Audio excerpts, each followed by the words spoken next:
Bonjour YouTube, ici Largo pour une vidéo sur le prologue de cette deuxième journée sur cette fameuse île de Hemlock Val. Il se passe des choses très étranges. Donc pour l'instant, j'ai trouvé ça assez difficile. Enfin, le dernier scénario, le vallon tortueux, est quand même assez difficile. Avec le recul, j'ai trouvé qu'il fallait quand même un poil de chance pour arriver sur le vallon tortueux et arriver à sortir de cette forêt. Hein. C'est-à-dire qu'on peut vraiment passer son temps à aller de lieu en lieu et continuer à se perdre. Alors peut-être que je n'ai pas assez étudié le scénario. En tout cas, une bonne mécanique. J'ai trouvé ça très immersif. Bon, trêve de plaisanterie, on va passer à ce prologue. Donc je vous propose de le lire avec moi si vous êtes d'accord. De toute façon, vous n'avez pas le choix, je vous le rappelle. Ou alors vous cliquez sur une autre vidéo. À votre réveil, vous vous sentez complètement épuisé. Une pluie fine tombe pendant que vous marchez dehors, mais même la pluie ne semble pas refroidir les esprits de Val. Un cercle d'enfants portant des masques d'animaux chante une mélodie entêtante tout en continuant à décorer les lieux. La nuit fut longue et la fatigue vous rattrape. Piochez des pions au hasard dans la réserve du chaos jusqu'à avoir 2 pions sans symbole. Remplacez ces pions par un pion chaos d'une valeur inférieure de 1 jusqu'à la fin de la campagne. Si vous ne pouvez pas remplacer un pion, répétez cette procédure jusqu'à ce qu'un total de 2 pions KO ait été remplacé. Alors on va faire ça, si vous êtes d'accord. Donc je vais empoigner mon Chaos Bag. Donc sur ce type de choses, on est bien d'accord que si on tire un +1 ou un 0, c'est pas trop grave. Mais si par exemple on transforme un -2 en -3 ou un -3 en -4, c'est beaucoup plus grave.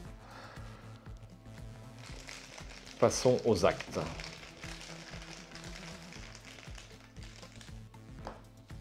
C'est un jeton crâne, je n'en tiens pas compte. Le -1 sera transformé en un -2. C'est pas trop grave, ça me va. Et enfin, un dernier pion, je touille, je touille, je touille. 0 en -1, c'est pas trop grave non plus. Donc je m'en tire bien et je suis ravi, chers amis. Continuons. Vérifiez votre carnet de campagne. Chaque investigateur ayant terminé son repas doit lire La malédiction des Hemlock. Tous les autres investigateurs doivent lire Faim dévorante. La malédiction des Hemlock. Votre corps tout entier semble battre au même rythme que votre cœur, avant de faire place à l'inconfort, lui-même remplacé par une délicieuse euphorie, comme si vous étiez constitué d'air. La sensation finit par passer. Vous n'arrivez pas à trouver les mots pour décrire votre malaise, mais vous ne vous sentez pas bien. Vous vous sentez différent. Cherchez la malédiction des Hemlock dans le set de rencontre jour de pluie et ajoutez-la à votre deck. Elle ne compte pas dans la taille de votre deck. Ce set est reconnaissable à l'icône suivante et continuez à la mise en place. Je vais tricher un peu, je vais lire Faim dévorante. Faim dévorante, vous subissez un traumatisme physique. Eh bien, je pense que j'aurais préféré, si vous voulez mon avis. Alors, la malédiction des Hemlock, est-ce que je l'ai avec moi? J'espère que oui. Oui, je l'ai avec moi. On va le regarder tous ensemble si vous êtes d'accord. C'est donc une compétence. Décrépitude et couleur. Les icônes de cette compétence se soustraient à votre valeur de compétence au lieu de s'ajouter. En cas d'échec de ce test de compétence, défaussez chaque carte de votre main. Forcez, à la fin de votre tour, si la malédiction des Hemlock est dans votre main, défaussez une carte prise au hasard de votre main. Je pense que vous voyez la mécanique comme moi. Donc ça va nous faire perdre nos cartes. Il va falloir en jouer. Je trouve ça très habile comme mécanique. Donc on va devoir attribuer cette carte à un test. C'est mieux, sinon on la garde dans la main et on perd une carte. Donc on l'attribue, ça nous fait perdre -1 sur le test. Et en cas d'échec, en plus du fait d'échouer à l'action, on va défausser toutes les autres cartes de la main. Bon, c'est intéressant. Ben, je vais l'ajouter à mon deck si vous êtes d'accord et je vais continuer à la mise en place. Donc, je vais vous en faire grâce. Elle est ici. Je vous fais un petit gros plan quand même au cas où ça vous intéresse. Et puis, je vous donne rendez-vous dans un instant après la mise en place de ce nouveau prologue.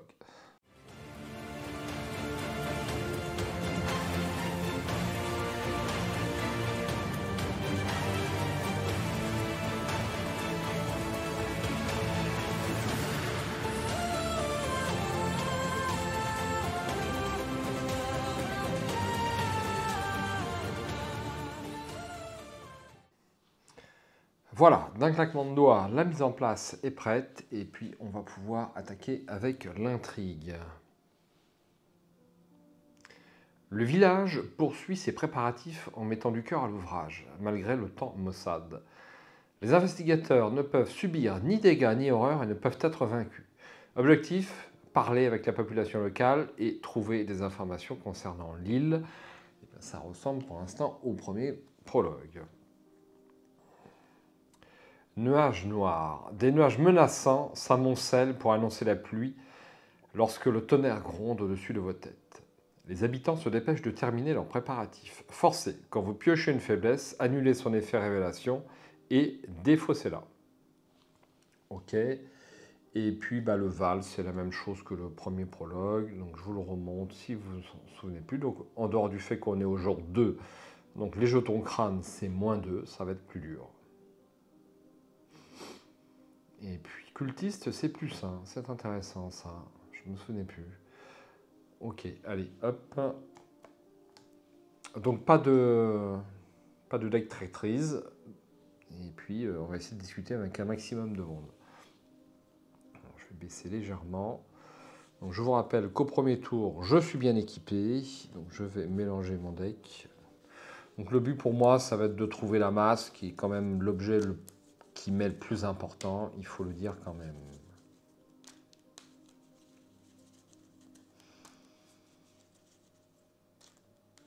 Alors, avant de démarrer, rappelons mon petit upgrade de deck avec l'outil multifonction. Donc, j'ai choisi la dernière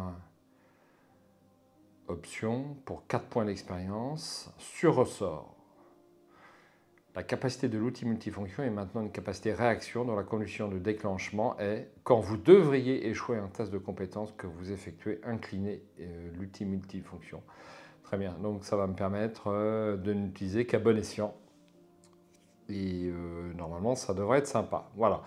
Donc je vais mettre une petite coche quand même, parce que...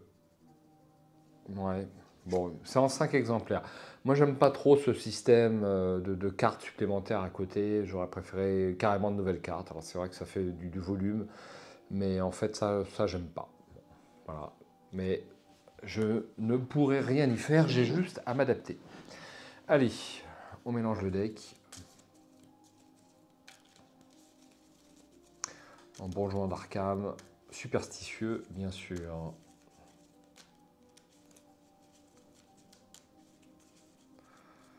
Alors, 1, 2, 3, 4 et 5.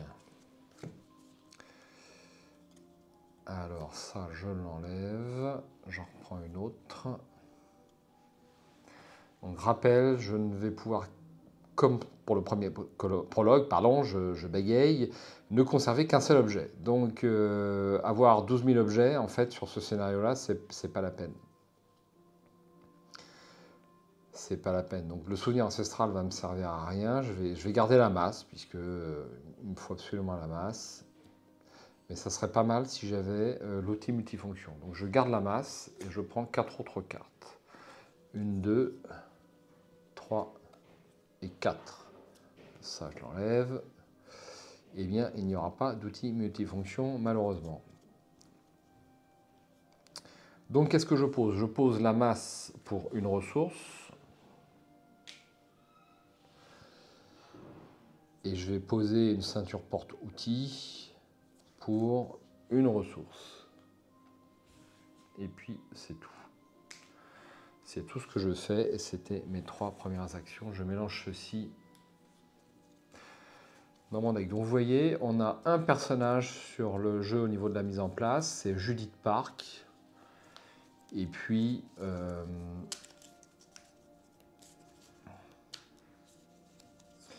on démarre la pension de famille.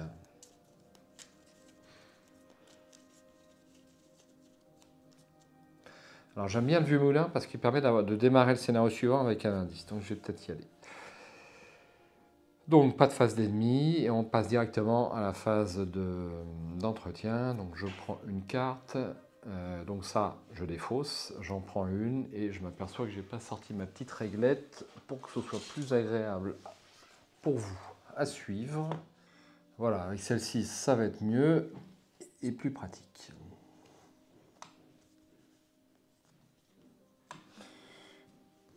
Et donc, il y aura le flic en patrouille. Est-ce qu'il va me servir, ce flic en patrouille? Je n'en suis pas sûr. Une ressource quand même.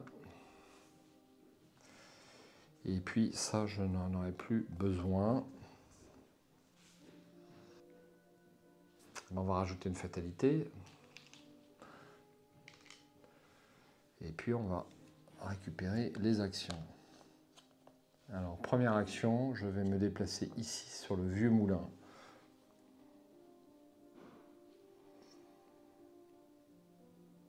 Et donc il va y avoir un indice ici, c'est le sol du jeu.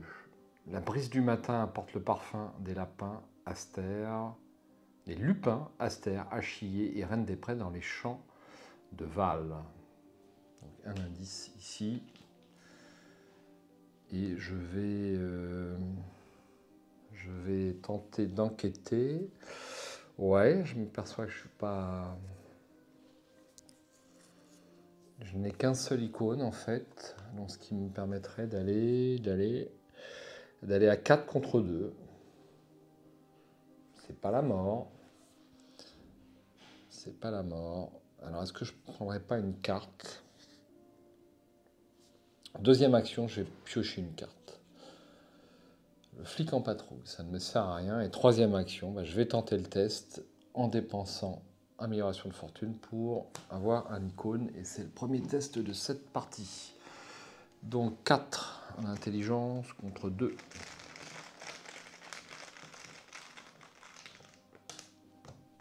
Moins 1, c'est réussi. Donc, après avoir découvert un indice au vieux moulin, je vais au codex 13. 12, pardon. 12, le vieux moulin. Alors, ça donne quoi? Un silence inquiétant hante le vieux moulin tandis que vous fouillez dans les broussailles. Alors que le tonnerre gronde, au-dessus de votre tête, une sauterelle à longues pattes vole dans les airs. Vous remarquez que l'insecte a des ailes noires difformes. Piochez 3 cartes. 1, 2 et 3.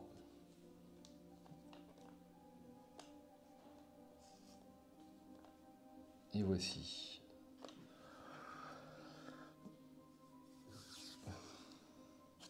Phase d'entretien. Je pioche une carte, souvenir ancestral et une ressource. Je rajoute une fatalité. Et je continue mon chemin.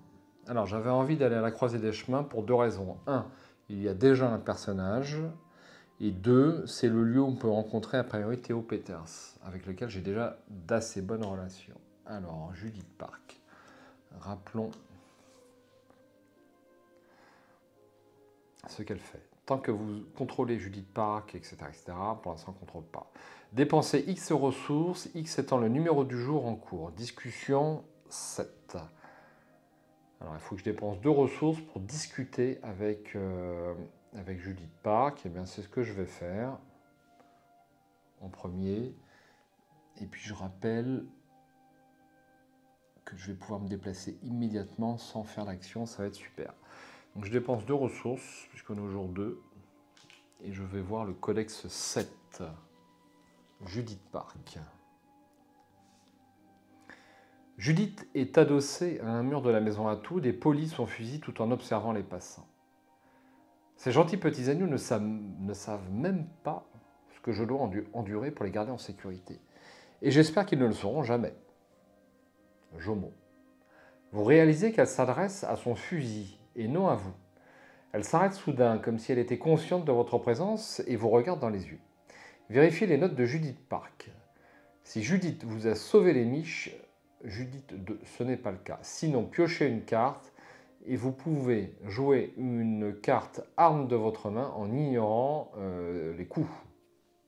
Et bien c'est râpé, ça ne sert à rien, et puis c'est tout. Ah non, c'est pas tout. C'est pas tout, il y en a en bas. Diminuez le niveau de relation de Judith Park et chaque investigateur reçoit un point d'expérience bonus. Je crois que j'étais à 1 avec Judith, je regarderai après. Donc je pioche une carte, ça m'en fait combien? 4. Ah ouais, mais j'en ai déjà 12 000. J'en pioche une quand même. Ad hoc, alors il y a 2 icônes joker, je la garde. Et je vais défausser un maîtrise.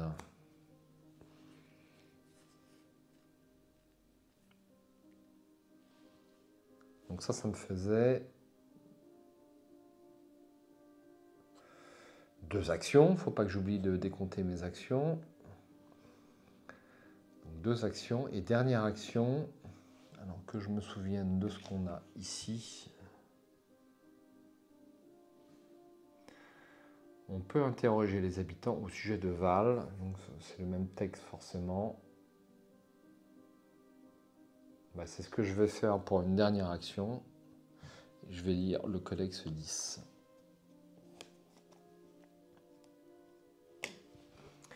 Codex 10.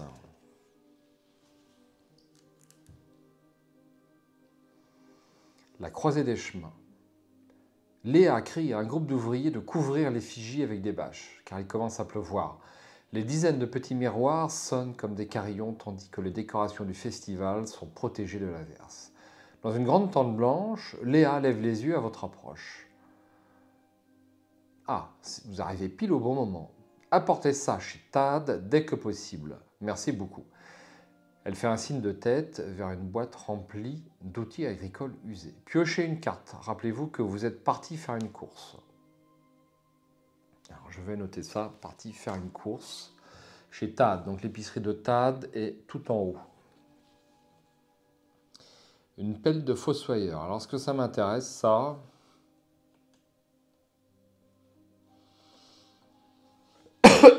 Pardon. En tout cas, ça m'intéresse plus que le souvenir ancestral. Non, plutôt le flic en patrouille que je défausse qui ne me servira à rien du tout. Voilà. Et action rapide, eh bien, je vais immédiatement me déplacer vers l'épicerie de Tad. Action, discussion, vous négociez les marchandises et discutez avec la population Codex 14. L'épicerie est pleine de résidents et de visiteurs qui achètent des provisions pour la fête à venir. Merde. Hop. Phase d'entretien. Je récupère mes actions. Je pioche une carte, ça sera le bricolage. Donc il faut... et je prends une ressource. Alors j'ai un tout petit doute. Ouais, c'est maintenant qu'il faut que je défausse une carte. Et bien je vais défausser le deuxième flic en patrouille. Non, je vais garder le flic en patrouille, je vais défausser le maîtrise. Ouais, on va faire ça. Voilà, est-ce que j'ai repris une ressource? Non, j'ai pas repris de ressource, la voici. Et j'avais déjà repris une ressource, autant pour moi. On rajoute une fatalité et c'est déjà l'avant-dernier tour. Première action. Je vais faire l'action de discussion qui est ici. Il faut négocier les marchandises et discuter avec la population. Codex 14. Ça me coûte une action. Je vais au Codex 14. L'épicerie de Tad. Si vous êtes parti faire une course, c'est bien le cas. Vous laissez tomber la boîte à outils et les instruments agricoles sur le comptoir dans un bruit sourd. Le propriétaire sourit en les rangeant. Léa va beaucoup apprécier, peut-être pour le grand festin de demain. Il mâche un morceau de viande séchée et crache dans une bouteille. Augmentez le niveau de relation de Léa Atwood. Chaque investigateur reçoit 1 point d'expérience bonus. Eh bien, c'est très bien. Vous pouvez dépenser 3 ressources pour acheter un soutien-objet dans votre deck, le jouer en ignorant ses coûts. Un investigateur peut de nouveau déclencher ce codex s'il est parti faire une course. Ouais, mais moi, j'ai pas besoin de ça.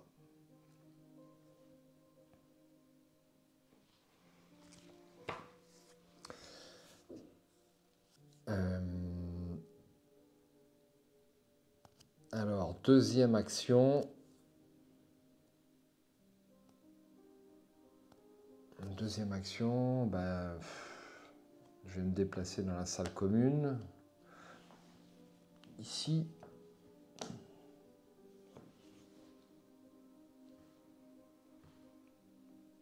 Pour une action, vous inspectez la salle commune et faites connaissance avec le service de livraison local, Codex 16. Il n'y a même pas de test à faire, je vais le faire pour ma dernière action, Codex 16, la salle commune. Vous voulez envoyer un cadeau à quelqu'un de spécial? Martin Jean vous montre une pile de boîtes cadeaux tressées et nouées par des rubans colorés. Tout ce que vous voudrez envoyer sur le continent devra attendre demain matin, je le crains. Le facteur a encore été bloqué. Un investigateur peut chercher un soutien d'histoire, objet, dans son deck, sa pile de défauts sous sa main, et le retirer de son deck de manière permanente. S'il le fait, vérifiez le carnet de campagne et choisissez un habitant avec un niveau de relation de 2 ou moins. Augmentez le niveau de relation de l'habitant choisi. Chaque investigateur reçoit 1 point d'expérience bonus. Alors je pense que c'est « et ». J'ai un doute. J'ai un gros doute. Est-ce que je reçois... Donc je ne vais pas faire le... Je n'ai pas de site de soutien histoire objet. Ça, c'est mort. Mais j'ai un énorme doute. A priori, il n'y a pas de raison d'obtenir 1 point d'expérience, donc je ne vais pas le prendre. Mais si vous avez une opinion là-dessus, je veux bien l'avoir. Et je pense que le carnet de campagne sur l'application va pouvoir me dire si je reçois le point d'expérience ou pas. C'est au moins un avantage de cette application. Hop. Et c'est fini. Je prends... Alors j'ai combien de cartes? 1, 2, 3, 4. Non, c'est bon. Je prends une carte. Chronophobie, je défausse. La masse. Est-ce que je garde la masse? Non, je la défausse, ça vaut pas le coup. Et je prends une ressource, ce qui m'amène à 5.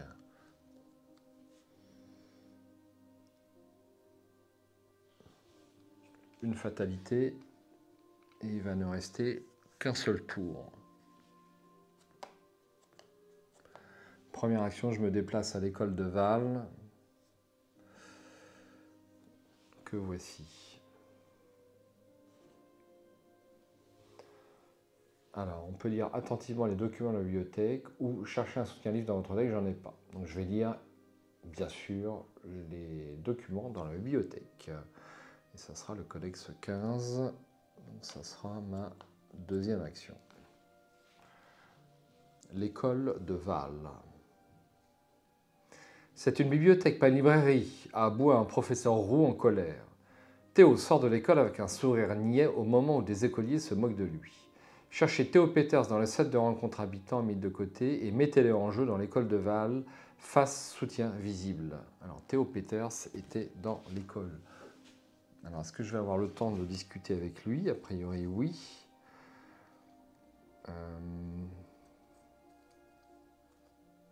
Alors il est où mon bon Théo Peters? Je l'ai mal rangé. Voilà, il était effectivement mal rangé. Il était rangé avec les objets. Choisissez et défaussez X cartes de votre main, X étant le numéro du jeu en cours, discussion 8. Ah bah ça c'est pas un problème. Donc pour ma dernière action, je vais discuter à nouveau Pardon, avec Théo Peters. Donc je vais défausser le flic en patrouille et la lanterne. Voilà, j'ai défaussé 2 cartes et je peux lire le codex 8.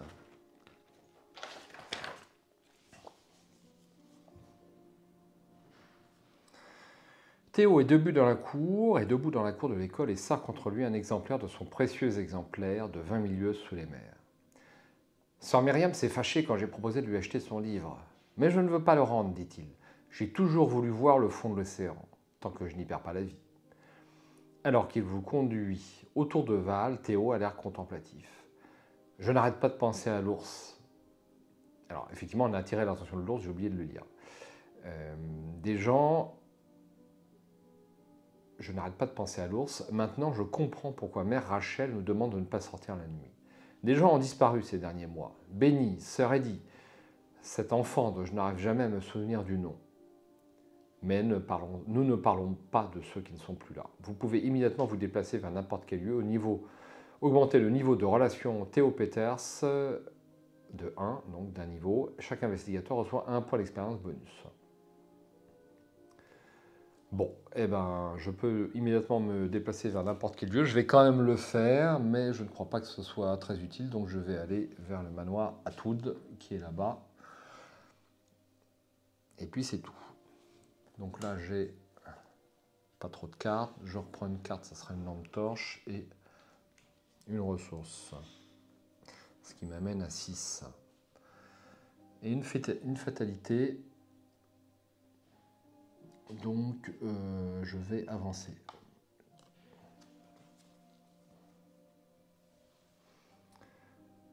Vous vous réunissez à la pension de famille. Miss Olmsted vous sert un plateau de pain de maïs beurré accompagné de radis rôtis de la taille de votre poing et une pile d'œufs gris et huileux. Votre estomac se met à gargouiller. Plutôt que de partager ce repas, vous préférez chercher vos rations de voyage du bout des doigts. Vérifiez votre carnet de campagne. Si Bertie a été secouru, conclusion 1. Sinon, C2. Eh bien, pour moi, ce sera la conclusion 1.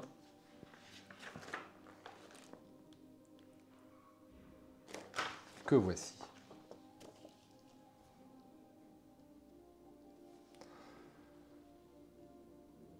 Le docteur Marquez descend de l'étage, impassible. Bertie la suit, le bras bandé. Le visage livide, il raconte son expérience. Je me promenais à l'orée des bois. À midi, je crois, quand j'ai ressenti la plus délicieuse, il peine à s'exprimer. Une joie absolue. Et puis je suppose que je me suis perdu. Quand je suis revenu à moi, il faisait nuit et je ne savais pas où j'étais. Et maintenant que je suis là, je ne peux m'empêcher de penser à cette sensation de manquer d'air. Le souvenir des émotions dans un esprit serein, hein. Le professeur roule des yeux, mais ne fait pas de commentaires. Passez à la conclusion 3. Le docteur Marquez se sert une bonne tasse de café. Je vais profiter de la pluie rafraîchissante pour me rendre à Pearl Ridge. Joignez-vous à moi si vous voulez, dit-elle en prenant une bouchée de brouillé. Elle fronce le nez. Vous ne trouvez pas qu'il y a comme un goût métallique? Elle recrache le tout dans un mouchoir tandis que Mrs. Olmsted sort de la cuisine avec une pile de pain au miel et sert plusieurs convives affamés. N'indiquez pas la valeur victoire X de chaque carte dans la pile de victoire. Tous les investigateurs reçoivent le nombre de points d'expérience bonus accordés lors de ce prologue. Indiquez chaque point d'expérience obtenu sous le titre « Expérience non dépensée » de votre carnet de campagne, mais ne dépensez aucun d'entre eux avant la fin du prochain scénario. Alors, je trouve ça un petit peu empoulé. N'indiquez pas la valeur victoire X de chaque carte dans la pile de victoire. Moi, j'en ai pas, donc comme ça, c'est réglé. Faites des préparatifs pour votre prochaine enquête. Choisissez un soutien dans votre zone de jeu que vous conserverez au prochain scénario. Il doit s'agir d'un soutien qui ne commence pas normalement la partie en jeu. Défaussez tous les autres soutiens et attachements, à l'exception de ceux qui commencent la partie en jeu. Défaussez les cartes jusqu'à votre taille de main de départ. Mélangez votre pile de défausse dans votre deck.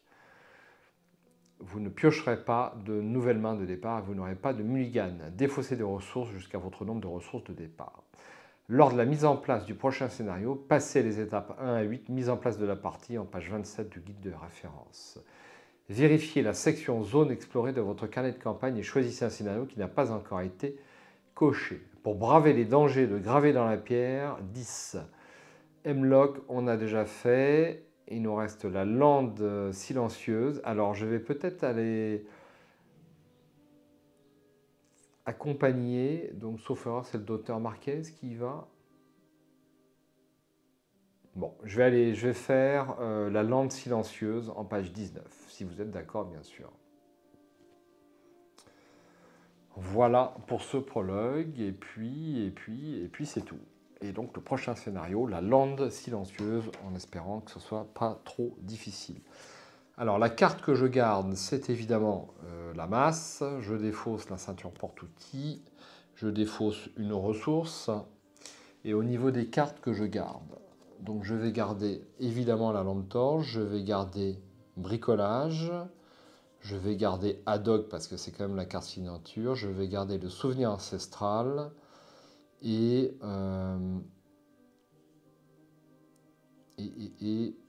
je vais garder la ceinture porte-outils.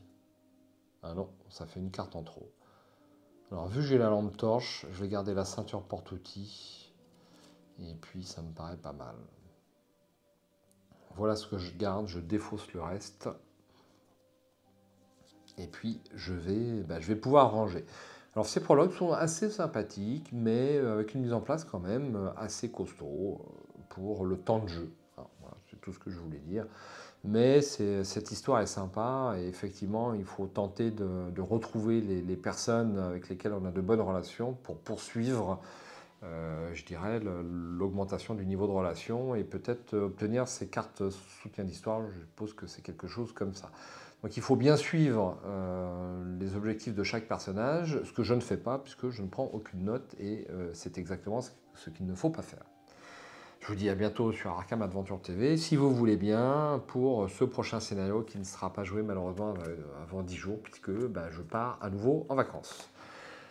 Ciao!